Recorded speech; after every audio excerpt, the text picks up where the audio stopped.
New year, same old QG. With a new headset.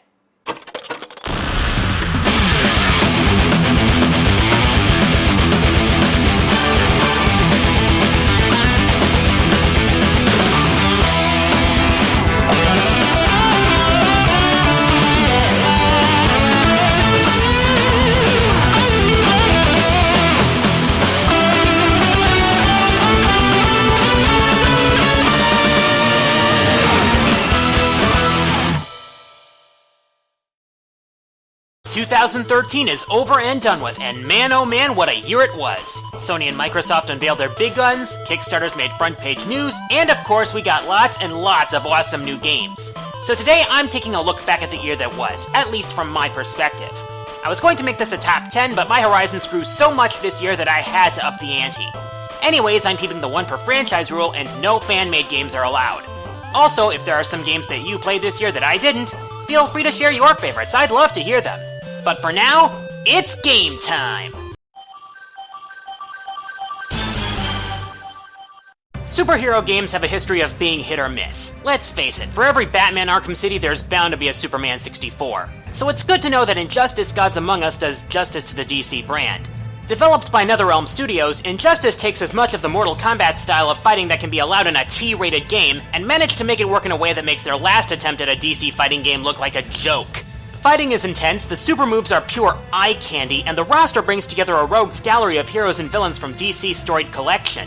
I also have to give credit to the story mode. Much like Mortal Kombat 9, NetherRealm gave a lot of thought to the story, though it does kind of bug me that it was an alternate universe deal.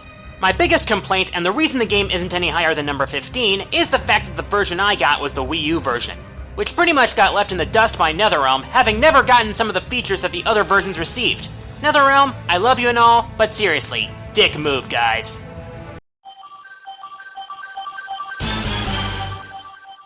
If I included fan games on the list, Megaman Unlimited would have made it easily. Sadly, in 2013, Capcom did everything for Mega Man except give him a new game. Oh well, at least I got to play Legends 2. At first I was merely curious about the game and hoping to Arceus that it was better than Mega Man 64. And sure enough, it delivered. The journey of Mega Man Volna to uncover the secret of the Great Legacy is actually very well crafted, especially among games of the PS1. The story was interesting, the dialogue was well written, and most of the characters were at least somewhat likable, especially the ensemble Dark Horse Tron. As far as the gameplay goes, it's very similar to the first game. The controls are responsive, though I did need to get used to them. While the dungeons are kind of dark, for a game like this, it fits, and at least the maps are helpful in showing you where you need to go. The music is more atmospheric than in other Mega Man games, but hey, that's fine with me too. One issue I have is with the ending, which is a massive cliffhanger. But hey, Capcom wouldn't leave us hanging like this, right? Right?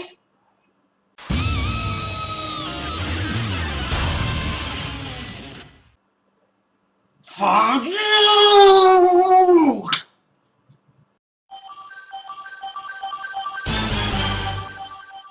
Mad World was both bloody and bloody awesome. Sega and Platinum Games really brought the carnage to the Wii in this downright gruesome beat-em-up that's literally black and white and red all over.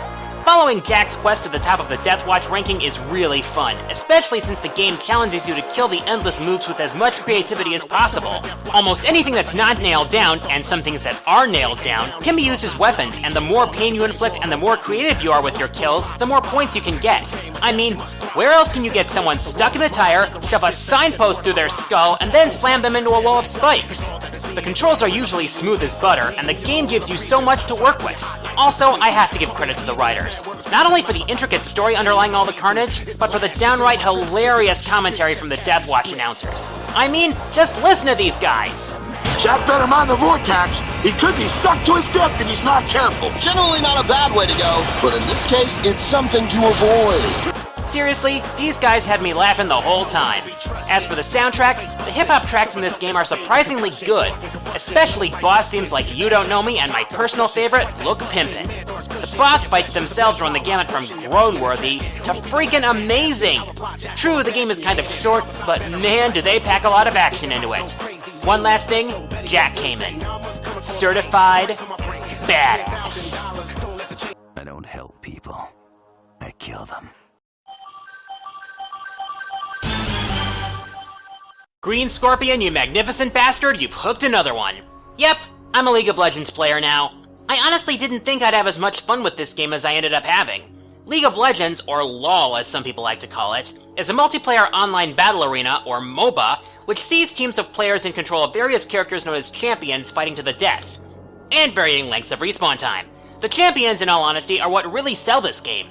There are over 100 available right now, and more are being added on a regular basis. With so many to choose from, finding one that fits you is almost a guarantee. Their playstyles, their appearances, and even their personalities and backstories have had a lot of thought put into them. What's more, the people at Riot Games are constantly listening to player feedback and putting out updates and patches to address any problems that arise. The best part, however, is that it's free to play, meaning you really don't have anything to lose here. They have a rotation of champions that are free to use every week, and you can earn points toward adding champions to your roster permanently. Or you could just buy Riot points. One complaint I hear is that the gameplay gets repetitive after a while. While I do understand where they come from, I respectfully disagree. The wide variety of champions to choose from and the many strategies that come with them make for a metric crap ton of possibilities. If I had a legitimate complaint, it's that the learning curve may be just a bit too steep for new players. Just remember, if you're looking to start out, try to find a good coach. And on that note, I'm gonna go play some League.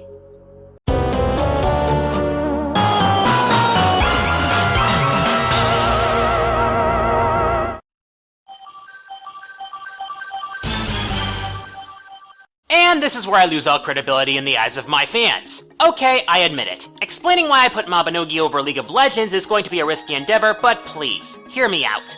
While I love League of Legends, Mabinogi has a lot more to do. So, what do you do in Mabinogi? Well, whatever you want, really. This free-to-play MMO has a ton of options. It's subtitled Fantasy Life for a reason. Wanna be a chef? Go for it. Wanna be a singer? Sure, let it out. Wanna go exploring the game's massive world? No need to ask. Wanna go around killing tons of monsters? Why the fuck not? There are tons of weapons and accessories available in all shapes and sizes, and you're bound to find a style that makes your character really represent you, especially with a huge degree of character customization. There's also a really good story inspired by Celtic mythology that covers multiple story arcs and is actually well thought out. There are tons of skills to learn as well, many of which are focused on combat, such as magic, gunslinging, or the oh-so-satisfying fighter skills. However, some of them can be annoying to acquire. Advanced spells. Dungeon runs are fun too, with randomly generated layouts that assure you'll never play the same dungeon twice. There are even holiday events that add some festivity to the mix. Omega Snake and I even recorded a run in the Cursed Labyrinth this past Halloween. For the record, it was Snake who introduced me to the game in the first place. But hey, I don't regret it, there's a lot of fun to be had here. Now, I know what you're going to ask. What about the microtransactions? Well, let me put those fears to rest. This is not a pay-to-win game.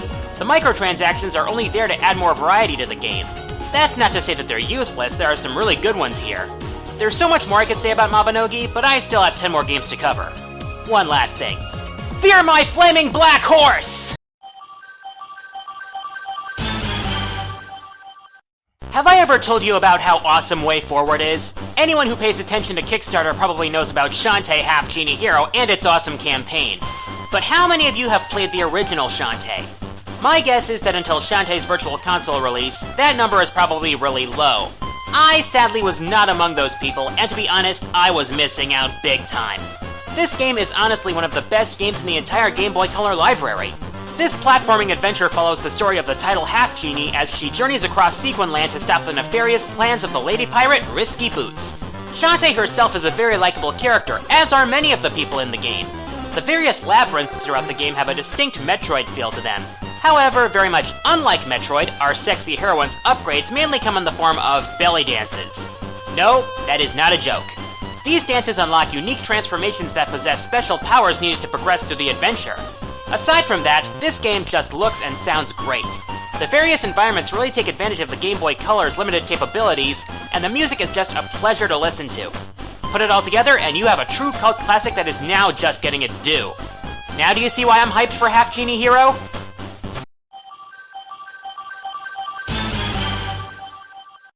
And funny that I should bring Way Forward up, because not only do their self-published titles rock, but they have a way of rebooting old games. Contra 4, A Boy and His Blob, Double Dragon Neon, and now this, DuckTales Remastered. While the NES classic felt like an adventure in Scrooge McDuck's world, Disney, Capcom, and Way Forward went out of their way to make Remastered feel like a lost episode of the old cartoon classic. They even went so far as to reunite the original voice cast. It just feels so nostalgic hearing Scrooge's old voice again. All of the familiar levels returned and are even expanded upon. They even included a brand new final level instead of having to send us through Transylvania again. Another thing I like about the game is how they improved the boss battles. In the original, the boss battles were very simple, and I mean very simple. Not the case in Remastered. Each boss has multiple patterns to watch out for, making the fights more challenging. And just in case you were worried about the music in this game, let me assuage your fears. The remixed tracks in this game are some of Jake Kaufman's best work to date. I honestly thought it would be impossible to make the Moon theme even better than it was, but he pulled it off, further proving that this man's ear for music is a gift from God.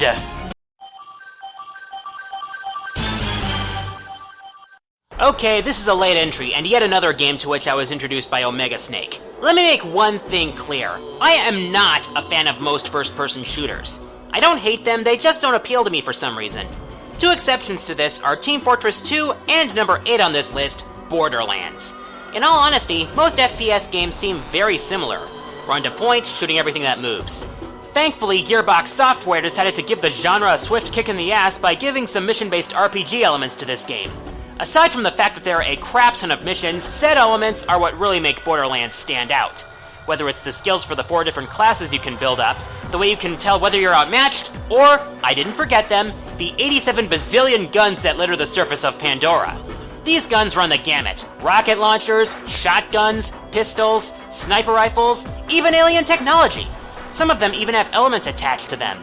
I just love using an electric pistol to take out an enemy's shield, and then set them on fire with a shotgun. Bandit killer? From where I'm standing, the only thing being killed is you! And what's better than blasting bandits alone? Getting your vault hunting buddies together and looting the planet blind, of course! Each of the classes has their own action skills, making co-op so satisfying. You've got Lilith, who can approach enemies without fear and blast them, Mordecai, who can take out enemies with his pet Bloodwing, even from behind cover, Roland and his Scorpio turret, which gives you cover of your own, and let's not forget, Brick. Certified badass. Hello? Say it. Snake, what are you doing? Hang up! Nope, not until you say it. You really want me to do this in front of all my viewers? Hey, Otacon went through a lot of trouble to hack into your video. I need to hear this! Fine! You were right! Now get the hell out of my video! Alright, I've had my fun. Alright, Otacon, this is Omega Snake. I'm done here. Great. Now Chewie's gonna know my encryption key.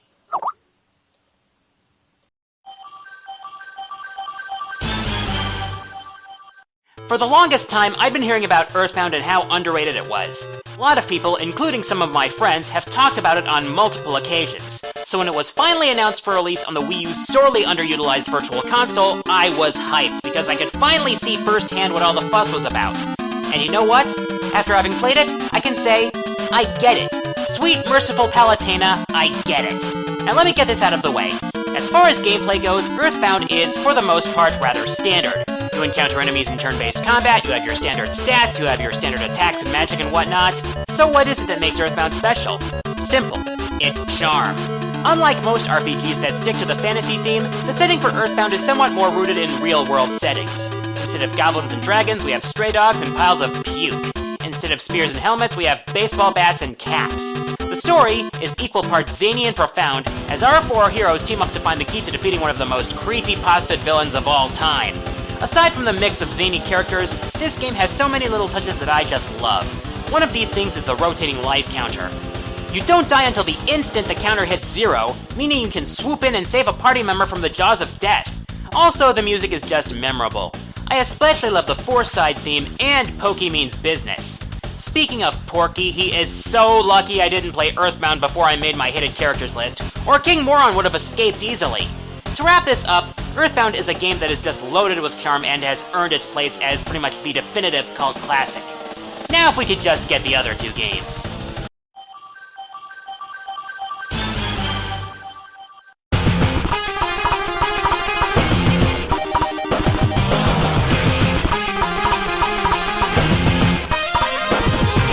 Aw, hell yes! Scott Pilgrim for the win!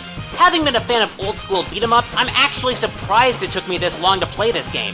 Not only play it, but do a full-on LP with my friend Virtual Boy.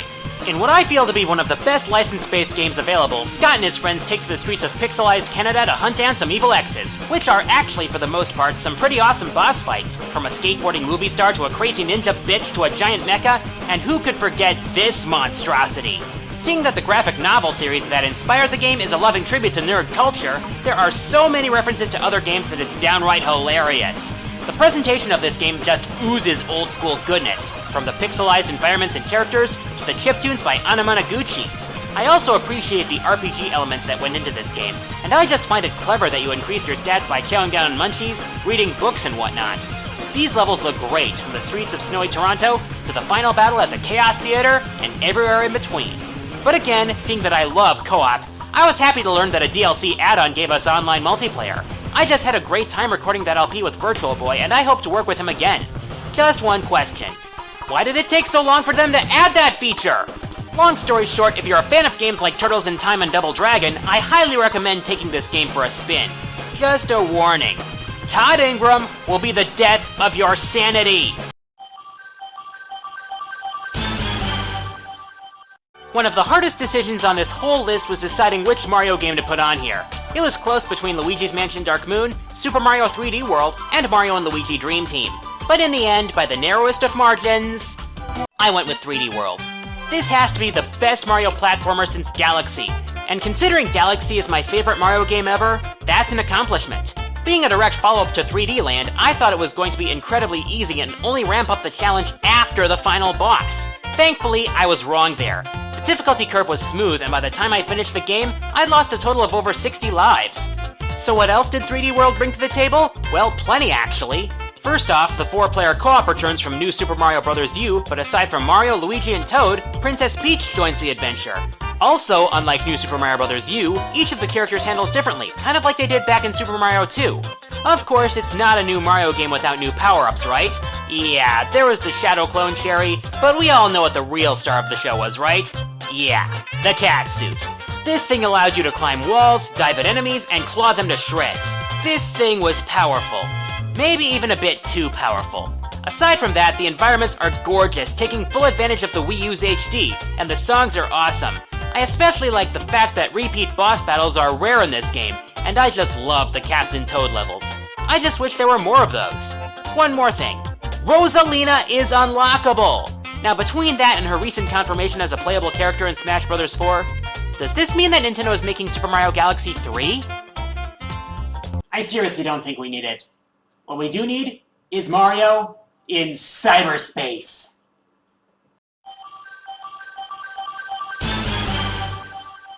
The game that got me into Zelda was A Link to the Past.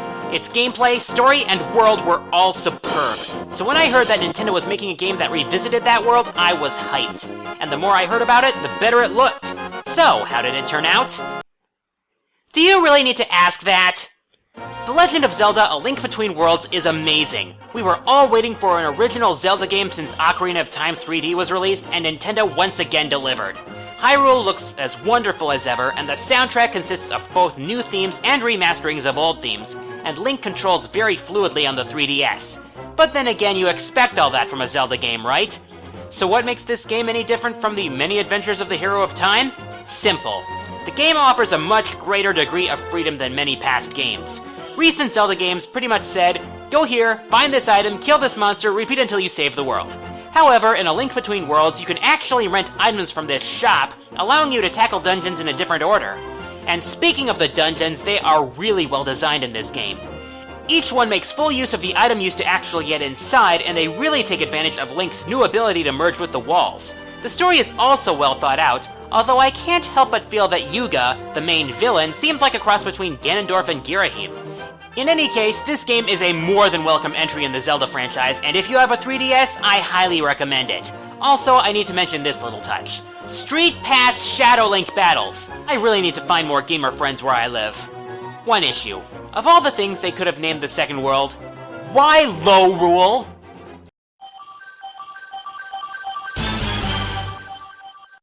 Okay, promise you won't hurt me for this. Some people are gonna question why I put Gen 6 so high. Others will probably lay into me for not putting it higher, so I figure I'm screwed either way. But for now, I think I should go into my full opinion of Pokemon X and Y. While it isn't my favorite generation, I'm leaning towards Gen 5 on that, I still love what X and Y brought to the table. Let's start with the way the game looks and sounds. For the first time in the main series, X and Y ditched the sprites of old and replaced them with full 3D models. While I appreciate sprites as much as the next minion, I just love how these models turn out. Also, the soundtrack definitely feels like a step up. The Kalos region, based on France, is chock full of style and substance alike. Many locations stand out, like Lumino City, Geosenge Town, the Frost Cave, and more. Next up, some new mechanics. The addition of the Fairy type is a veritable game changer, and really gives those Dragon types from Gen 5 something to be afraid of.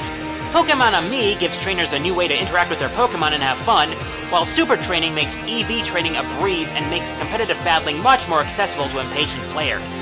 Also, I need to mention the trainer customization. All I can say is, about damn time! Also, while the story isn't as emphasized as it was in Gen 5, I found Team Flare to be quite humorous, and its leader, whose identity I shall not spoil, to be a rather compelling villain. But wait, am I not forgetting something? Yeah, the Pokemon introduced. Kalos has the smallest roster of new Pokemon, but a lot of them are at least usable, such as Talonflame, Heliolisk, and Aegislash. But there are a few glaring exceptions. Cotton Candy? Really? At least the ice cream cone had decent stats and a decent move pool. One last thing about the newcomers, the legendaries. These guys are win. And then there's Mega Evolutions. If you've played the games, you pretty much know how awesome these new forms look and play. Also, it's far from game-breaking, only allowing one Mega Evolution per battle. This adds a layer of strategy knowing when to unleash the power. There are so many features that this game brings to the table that I can't possibly cover them all in such a short amount of time. However, I do have some jarring complaints. These guys buffed the fuck out of the EXP share to the point that I was sorely overleveled by the time I faced the champion. There still isn't a Dark-type gym leader!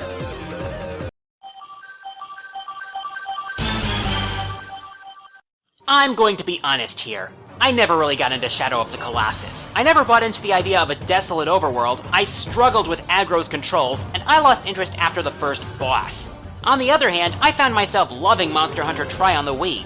The combat was fun, the environments were lively, and I didn't have to worry about unruly companions. So when I heard about Monster Hunter 3 Ultimate on the Wii U, I was more than ready for it. Let me tell you, this is how a remake is done. The environments are beautiful as they are varied, the controls are intuitive, and while there is a bit of a learning curve, overcoming it rewards players with some insanely satisfying fights against monsters that are genuinely threatening, not to mention intimidating. Don't believe me? Check out my Thanksgiving feast! What's more, with several types of weapons, there's bound to be one that fits your playstyle. Also, the monsters in this game are awesome. Almost all of them provide a fair challenge, with one or two exceptions. Also, beating them rewards you with materials to upgrade your weapons and armor. Yeah, that implies farming, but in this case it works in the game's favor, because it helps you learn these monsters. You learn the tells. You learn when to attack and when to dodge. You get better by fighting, and not in terms of some arbitrary level number. And now to the biggest reason I love this game. The online multiplayer on the Wii U. There are always people online, and teaming up with friends to take down these beasts is just so thrilling. I don't know about you, but I'll take 3 live people over these 2 masked midgets any day. Don't get me wrong, these guys are far from useless, as they've shown in my videos, but they're nothing compared to playing with actual people. But even though I love this game, that doesn't change the fact that this is a remake. Still, if you have the patience for it, this is a game you don't want to pass up. Now Capcom, I know this may be a lot to ask, but please, bring Monster Hunter 4 to America. Do you want our money or not?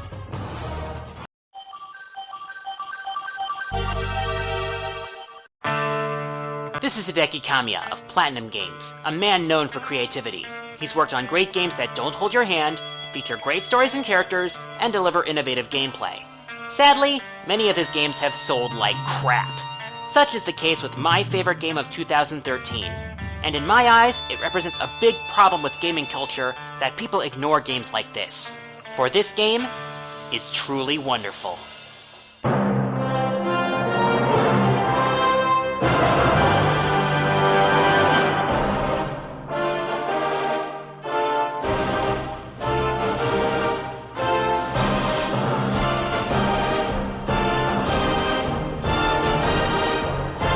The Wonderful 101 is bar none one of the most unique, most creative, and most well put together games I have ever played.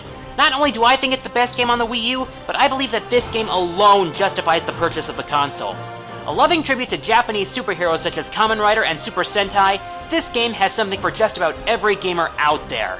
Wonderful 101 has often been described as the result of throwing Pikmin and Beautiful Joe into a blender, but that blunt description is selling the game astronomically short. First off, this game has a great story that starts out cheesy but soon becomes surprisingly deep and features some great characters that actually develop. The Wonderful Ones each have unique and entertaining personalities that really contribute to the group dynamic. You have the by-the-book leader, Wonder Red, the fast and flashy Wonder Blue, the prideful and easily panicked Wonder Green, the fashionable and furious Wonder Pink, the soft-spoken Wonder Yellow, the talkative ninja Wonder White, and the silent genius Wonder Black. Now, let's talk presentation. The environments look extremely colorful, just like they're right out of a comic book. This makes the action look crisp and intense, and as a result, battles become a visual spectacle. Not only that, but the soundtrack is one of the greatest I've ever heard. It really sounds like a superhero movie, but where the Wonderful 101 truly shines is its gameplay. Controlling your team of superheroes feels like nothing else, not to mention adding members to your team.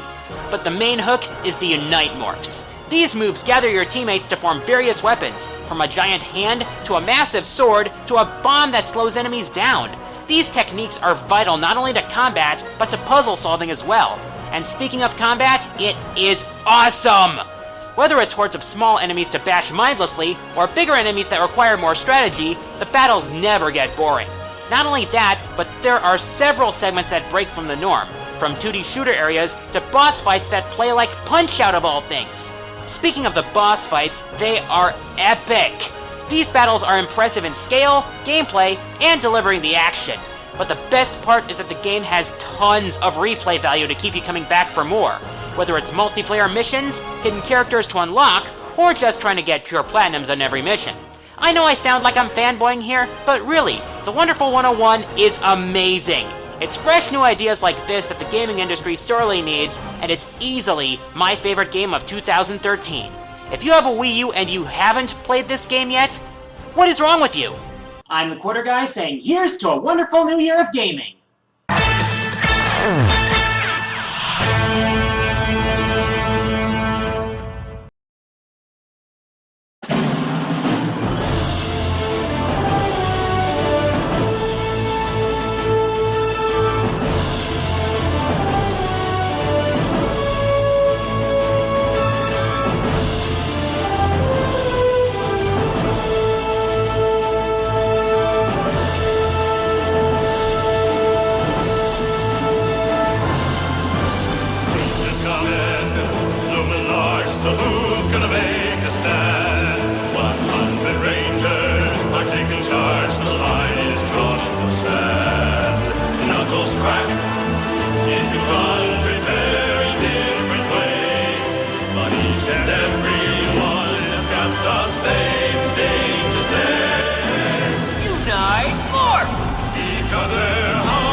Get it!